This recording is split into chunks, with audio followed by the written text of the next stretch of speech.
দুই দিনের সফরে আজ টুঙ্গিপাড়ায় যাচ্ছেন প্রধানমন্ত্রী। মুন্সিগঞ্জে যোগ দেবেন পদ্মা সেতুর কর্মসমাপ্তি অনুষ্ঠানে। অতিবৃষ্টি এবং উজানের ঢলে পানি বাড়ছে দেশের উত্তর পূর্বাঞ্চলের নদ নদীতে, প্লাবিত নিম্নাঞ্চল, বিপাকে সাধারণ মানুষ। এবং পাবনার ঈশ্বরদীতে প্রাইভেট কার নিয়ন্ত্রণ হারিয়ে গাছের সঙ্গে ধাক্কা, 5 কিশোর নিহত। দিনাজপুরে বাস ট্রাকের সংঘর্ষে 4 জনের মৃত্যু।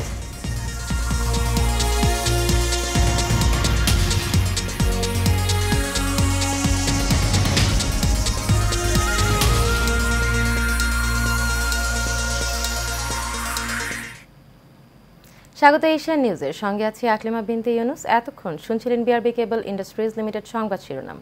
এবার চলে যাচ্ছি বিস্তারিত সংবাদে।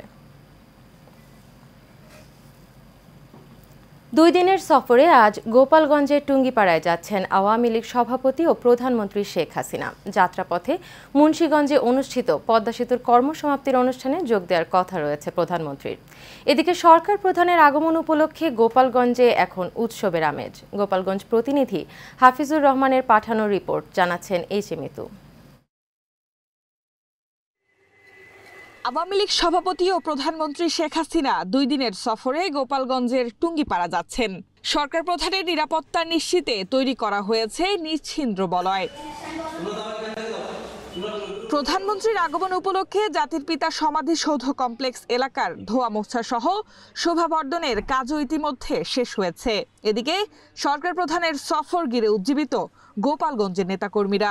আমরা গোপালগঞ্জ আমরা তাকে বরণ করার জন্য গেট এবং আমরা ফেস্টুন বিভিন্নভাবে তাকে স্বাগত জানানোর জন্য আমরা সার্বিকভাবে আমাদের সহযোগী সংগঠন আমরা তারা প্রস্তুতি নিয়েছি। আমাদের যত প্রস্তুতি সব সম্পূর্ণ, ইনশাল্লাহ আমরা সে আশার অপেক্ষায় আছি। জনগণ স্বতঃস্ফূর্তভাবে তার দিকে তাকিয়ে আছি।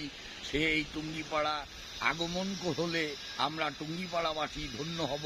তার যে সমস্ত প্রোগ্রাম, এই প্রোগ্রামগুলো আমরা সম্পূর্ণভাবে সুন্দরভাবে পরিবেশন করব এবং সুন্দরভাবেই ইনশাল্লাহ সেই জায়গার থেকে আবার আমাদের কাছ থেকে বিদায় নেবে। অপরদিকে প্রধানমন্ত্রীর সফরের সব ধরনের প্রস্তুতি নেওয়া হয়েছে বলে জানিয়েছে প্রশাসন। 2 দিনের সফর শেষে প্রধানমন্ত্রী শেখ হাসিনা শনিবার বিকেলে ঢাকার উদ্দেশ্যে টুঙ্গিপাড়া ত্যাগ করবেন। H Mitu, Asian television. দেশের উত্তর পূর্বাঞ্চলে অতিবৃষ্টি এবং উজানের ঢলে বন্যাপ্রবণ প্রধান নদ নদীর পানি বাড়ছে। সারা দেশে বন্যা পরিস্থিতির অবনতি হয়েছে। ইতিমধ্যে 5 নদীর পানি বিপদসীমার উপর দিয়ে বইছে বলে জানিয়েছে বাংলাদেশ পানি উন্নয়ন বোর্ড। বাড়িঘর, গবাদি পশু নিয়ে বিপাকে পড়েছেন সাধারণ মানুষ। প্রতিনিধিদের পাঠানো তথ্য ও ছবিতে বিস্তারিত জানাচ্ছেন শেখ ফাহিম। পানি উন্নয়ন বোর্ডের বন্যা সতর্কীকরণ ও পূর্বাভাস কেন্দ্র জানিয়েছে দেশের উত্তর পূর্বাঞ্চলের প্রধান নদীগুলির পানি সমতলে বাড়ছে, যা আগামী 24 ঘন্টা পর্যন্ত অব্যাহত থাকতে পারে। উত্তর পূর্বের নিম্নাঞ্চলে বন্যা পরিস্থিতির আরও অবনতি হতে পারে। এছাড়া সিলেটে সুরমা ও কুশিয়ারার পানি কোথাও 1 সেন্টিমিটার কমলে অন্য পয়েন্টে বাড়ছে। উজানের উপজেলাগুলি থেকে পানি নামতে থাকায় ভাটির এলাকাগুলো প্লাবিত হয়েছে। কুড়িগ্রামে ব্রহ্মপুত্র ও ধরলার পানি বিপদসীমার উপর দিয়ে প্রবাহিত হচ্ছে। প্লাবিত হয়ে পড়েছে নদ নদীর অববাহিকার চর ও নিম্নাঞ্চল। অবস্থা খুবই খারাপ। বাড়িঘর রাতের বেলা টানাটানি করছি, অনেক নদীর অনেক খুব চাপ আছে। এবার জমি সব শেষ হয়ে গেছে, আর ঘর তোলার জায়গা নেই, পয়সা করিও নাই। যাবো কোথায়, খাবো কি করি খাই কি করি তো ইয়ে নাই। মেম্বার তো আসে একবার দেখে চলে যায়। এখন যে মাল মাত্রাগুলো করে থুমো না থুমো তার কোনো জায়গা নেই। অন্যের বাড়িতে এলে থুমে নাকছে। পানি উন্নয়ন বোর্ড জানিয়েছে আগামী 48 ঘন্টা পর্যন্ত ভারী বর্ষণের সম্ভাবনা রয়েছে। ফলে নদ নদীর পানি বৃদ্ধি অব্যাহত থাকবে। এখনো উজানে ভারী বৃষ্টিপাতের পূর্বাভাস রয়েছে, যার ফলে তিস্তায় যে কোনো সময় দ্রুত পানির বৃদ্ধি পেতে পারে। তিস্তার পানি বৃদ্ধি অব্যাহত থাকলেও কাউনিয়া পয়েন্টে বিপদসীমার 5 সেন্টিমিটার ও ডালিয়া পয়েন্টে বিপদসীমার 24 সেন্টিমিটার নিচ দিয়ে পানি প্রবাহিত হচ্ছে। মেঘালয় ও চেরাপুঞ্জিতে ভারী বৃষ্টিপাত না হওয়ায় সুনামগঞ্জে কিছুটা কমতে শুরু করেছে ঢলের পানি। Sheikh Fahim, Asian television. ঝালকাঠির কাঠালিয়ার দত্তের পশুরি বুনিয়া ওয়াজেদিয়া দাখিল মাদ্রাসার নানা অনিয়ম এবং দুর্নীতির অভিযোগ উঠেছে।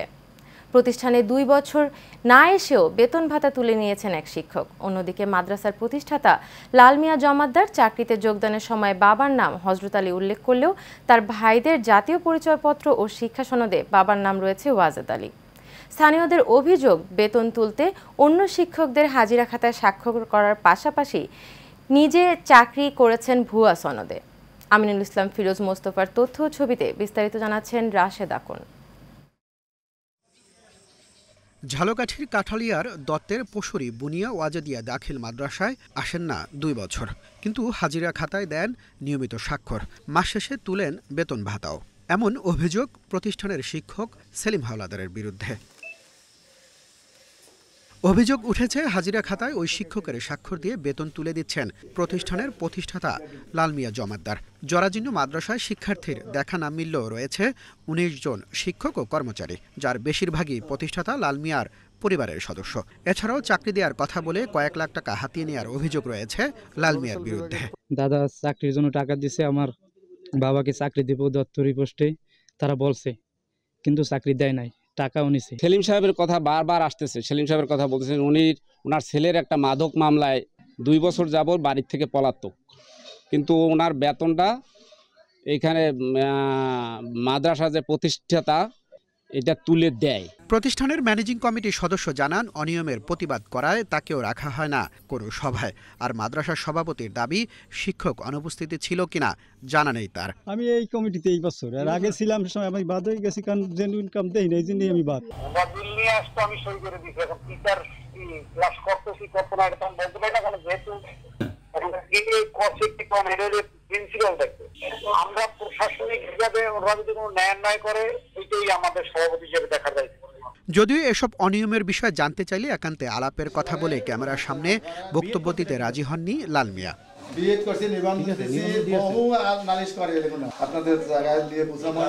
অনুপস্থিত থেকে বেতন উত্তোলনের কোনো সুযোগ নেই উল্লেখ করে মাদ্রাসা শিক্ষা অধিদপ্তরের কর্মকর্তা বলছেন, ছুটি ছাড়া না আসলে হতে হবে চাকরিচ্যুত। অনুপস্থিত থাকলেই সেটা বলতে হবে না, অনুমোদনবিহীন ছুটি ছাড়া বেতন ভাতা উত্তোলন করার সুযোগই নেই। দুর্নীতির মাধ্যমে উপস্থিতি দেখিয়ে 2 বছর যাবৎ অন্যের বেতন তুলে লাল মিয়া যে টাকা আত্মসাৎ করেছে তা রাষ্ট্রীয় কোষাগারে জমা এবং তার ভুয়া শিক্ষাগত সনদ যাচাই করে শাস্তির দাবি সচেতন মহলের। Rashed Akon, Asian television.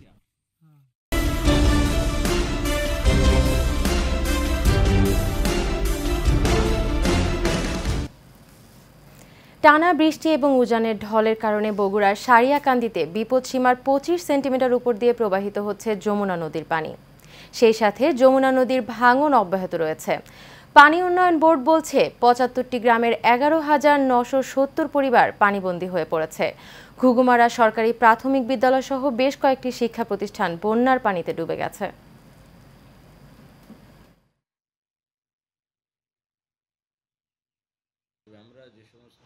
এলাকা ঝুঁকিপূর্ণ রয়েছে, আমাদের কর্মকর্তা কর্মচারীগণ আমরা সবাই মিলে সার্বক্ষণিক পাহারা দিচ্ছি। কোথাও কোনো সমস্যা দেখা দিলে আমরা তাৎক্ষণিক ব্যবস্থা নিচ্ছি। আমাদের হাতে জিও ব্যাগ, জিও টুল মজুত রয়েছে। যে কোনো জায়গায় যদি কোনো সিপেজ বা ভাঙন দেখা দেয় আমরা তাৎক্ষণিক ব্যবস্থা নিচ্ছি। কুড়িগ্রামের উলিপুরে বানভাসী মানুষের মাঝে খাদ্য সামগ্রী ত্রাণ বিতরণ করেছে উপজেলা প্রশাসন। উপজেলার বেগমগঞ্জ ইউনিয়নের মশালের চর, বাতুয়াতলি, হকের চর, সাহেব ইউনিয়নের বন্যা কবলিত বিভিন্ন এলাকায় খাদ্য সামগ্রী বিতরণ করা হয়।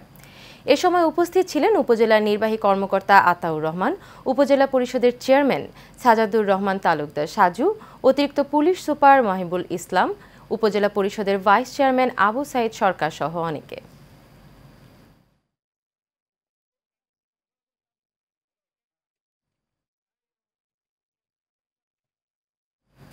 সিলেটের জৈন্তাপুরে উপজেলার প্রান্তিক কৃষকদের মধ্যে রোপা আমন মৌসুমের সার, বীজ সহ কৃষি উপকরণ বিতরণ করা হয়েছে। জৈন্তাপুর উপজেলা কৃষি সম্প্রসারণ অধিদপ্তর আয়োজিত উপজেলার প্রান্তিক কৃষকদের মধ্যে এসব উপকরণ বিতরণ করা হয়। এতে প্রধান অতিথি হিসেবে ছিলেন জৈন্তাপুর উপজেলা পরিষদের চেয়ারম্যান এম লিয়াকত আলী। বিশেষ অতিথি ছিলেন উপজেলা পরিষদের ভাইস চেয়ারম্যান শাহাদুদ্দিন, মহিলা ভাইস চেয়ারম্যান মোসাম্মদ সুনারা বেগম। এতে সভাপতিত্ব করেন উপজেলা নির্বাহী অফিসার উম্মে সালিক রুমাইয়া।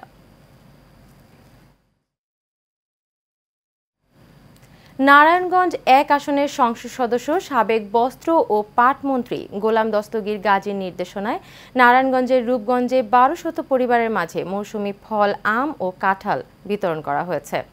বৃহস্পতিবার থেকে নারায়ণগঞ্জ জেলা পরিষদের সদস্য আনসার আলীর উদ্যোগে রূপগঞ্জ ইউনিয়নের পিতলগঞ্জ সহ কয়েকটি এলাকায় এই মৌসুমি ফল বিতরণ করা হয়। এ সময় উপস্থিত ছিলেন ইউপি সদস্য আব্দুল কাইয়ুম, আওয়ামী লীগ নেতা আব্দুস সামাল, উপজেলা ছাত্রলীগের সাবেক সহসভাপতি মিঠু খন্দকার, সদর ইউনিয়ন যুবলীগের সভাপতি মোহন মিয়া সহ স্থানীয় আওয়ামী লীগ ও সহযোগী অঙ্গ সংগঠনের নেতৃবৃন্দ ও আরও অনেকে।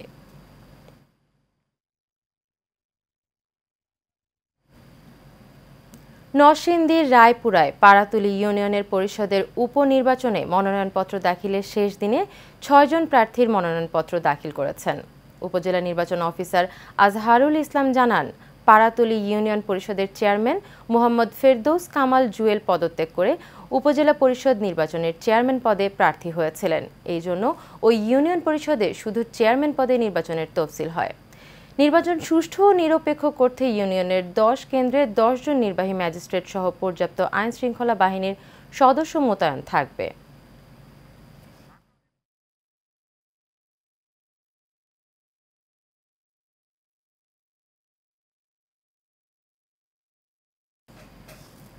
লক্ষ্মীপুরের রায়পুরার চরপাতা ইউনিয়নের বাবুল কাজীর নির্মাণাধীন ভবনের পিলার ও বাউন্ডারি ভাঙচুরের অভিযোগ উঠেছে স্থানীয় জাহাঙ্গীর ডাক্তার, সুজন, শিপন ও পলাশের বিরুদ্ধে।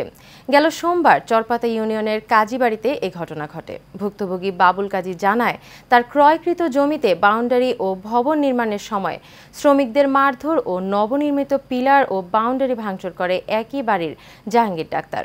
রাশেদ আলম, সুজন, শিপন ও পলাশ সহ ২০ থেকে ২৫ জনের একটি সংঘবদ্ধ বাহিনী। এ বিষয়ে রায়পুর থানায় ভারপ্রাপ্ত কর্মকর্তা ইয়াসিন ফারুক মজুমদার জানান, এ ঘটনায় মামলা দায়ের করেছে ভুক্তভোগী পরিবার। সত্যতা যাচাই করে অভিযুক্তদের বিরুদ্ধে আইনগত ব্যবস্থা গ্রহণ করা হবে।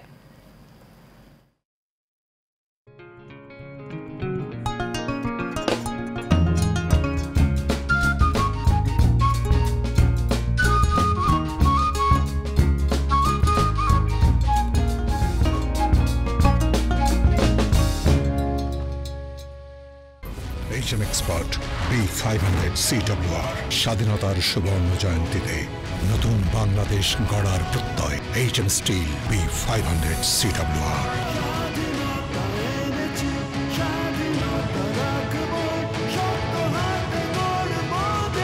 HM steel. এবারে HM স্টিল চট্টগ্রাম সংবাদ। বাংলাদেশের প্রথম বিজনেস ইনকিউবেটর এখন বাণিজ্যিক রাজধানী চট্টগ্রামে। সরকারের স্বপ্নের প্রকল্প হিসেবে বিবেচিত Sheikh Kamal IT business incubator শিক্ষার্থীদের আইডিয়াগুলো বাস্তবায়ন, স্টার্টআপ ও নতুন উদ্যোক্তা তৈরির মাধ্যমে ইন্ডাস্ট্রি এবং শিক্ষার্থীদের মাঝে সেতুবন্ধন তৈরি করবে বলে মতামত সংশ্লিষ্টদের। রুবেল উদ্দিনের ক্যামেরায় সারোয়ার আমিন বাবুর রিপোর্টে জানাচ্ছেন রাশেদ আকন। বিশ্ববিদ্যালয় ভিত্তিক বিজনেস ইনকিউবেটর ধারণাটি দেশে নতুন হলেও চুয়েটের শেখ কামাল আইটি বিজনেস ইনকিউবেটরটি তথ্য প্রযুক্তি শিল্প বিকাশে এক নতুন মাইলফলক। ভারতের আইআইটি হায়দরাবাদ ও সিলিকন ভ্যালির মডেলে প্রতিষ্ঠিত এই অসাধারণ ইনকিউবেটরটি বিশ্ববিদ্যালয়ের সাথে ইন্ডাস্ট্রির এক কার্যকর সেতু বন্ধন তৈরি করবে। একজন স্টুডেন্ট সে তার নিজের আইডিয়াটা এখানে বসে সে আইডিয়াটা তৈরি করতে পারবে, প্লাস ইমপ্লিমেন্ট করতে পারবে। ঘরে বসে যদি একজন আইনজীবীর পরামর্শ পেতে চাই কিভাবে মামলা করবে বা কিভাবে মামলা মোকদ্দমা লড়বে, তো আমরা ওই বিষয়ে আমরা অনলাইনে ঘরে বসে জুমের মাধ্যমে আমরা আইনি সেবা প্রদান করে থাকি। আগামীর তরুণ প্রজন্মের মেধা, বুদ্ধি ও জ্ঞান বিকাশের কেন্দ্র হিসেবে গড়ে উঠবে এই আইটি বিজনেস ইনকিউবেটর। এমনটাই মনে করেন হাইটেক পার্ক কর্তৃপক্ষের ব্যবস্থাপনা পরিচালক। আজকে দেখে খুশি হয়েছি যে তারা বিভিন্ন ধরনের ড্রোন নির্মাণ করতেছে, কিন্তু তারা তো এইগুলি ভবিষ্যৎ বাংলাদেশে, আমাদের স্মার্ট বাংলাদেশে আমরা যুব সমাজ যারা আছে, তরুণ যারা আছে, তারাই কিন্তু স্মার্ট বাংলাদেশ করার ক্ষেত্রে পুরোধা ভূমিকা পালন করবে।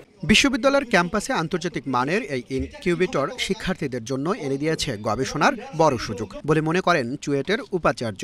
এই প্রতিষ্ঠানটা প্রতিষ্ঠিত করা হয়েছে সেই উদ্দেশ্যে আমরা তরুণ আইটি এন্টারপ্রেনিউর সৃষ্টির জন্য ভূমিকা রাখবে আমি আশা করি। প্রকল্প পরিচালক জানান, দক্ষতা ও কর্মপরিবেশ উন্নত করার লক্ষ্যে এখানে থাকবে প্রয়োজনীয় প্রশিক্ষণ ও নিয়মিত কর্মশালা।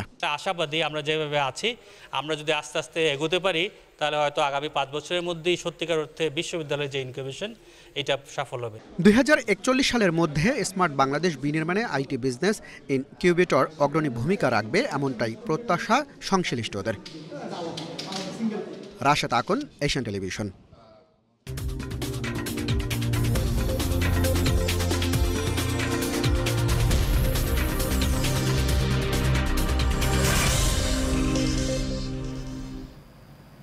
এবারে খেলার খবর।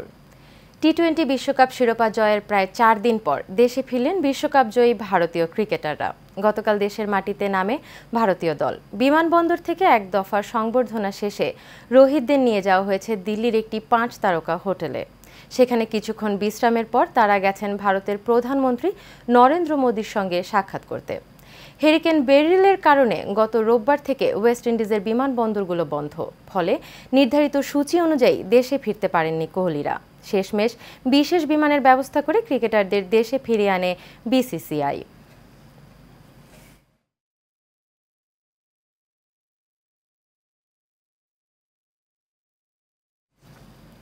শেষ করব এশিয়ান নিউজ, তবে যাবার আগে বিআরবি কেবল ইন্ডাস্ট্রিজ লিমিটেড সংবাদ শিরোনামগুলো জেনে নেব আরও একবার।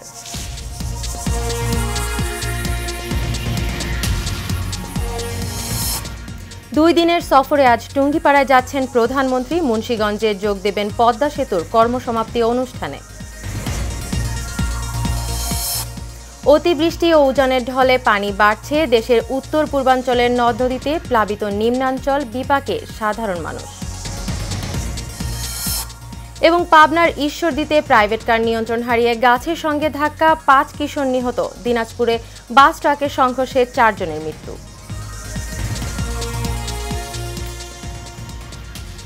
এশিয়ান নিউজ এ পর্যন্তই। আমাদের পরবর্তী সংবাদ দেখার আমন্ত্রণ রইল। এতক্ষণ সাথে থাকার জন্য সবাইকে ধন্যবাদ।